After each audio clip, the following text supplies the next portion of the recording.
Good day mga master, share ko lang ulit ang aking ginagawang pana. Ito naka-epoxy primer block na rin tayo. Medyo natagalan tayo sa pagpintura dahil nga ay busy tayo parati sa ating trabaho.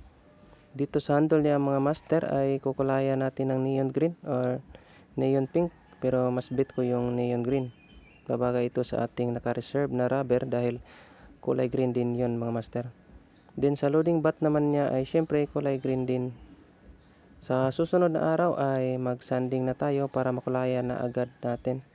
Excited na akong matapos ito mga master. Sa body naman ay susubukan natin na mag-hydro dip yung design na carbon para maging mukhang totoo talaga ito mga master.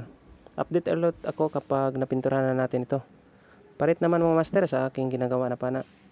Sa ngayon, for service lang muna. Gusto ko sanang gumawa ng marami para sa gustong mag-order pero wala talaga tayong oras sa ngayon.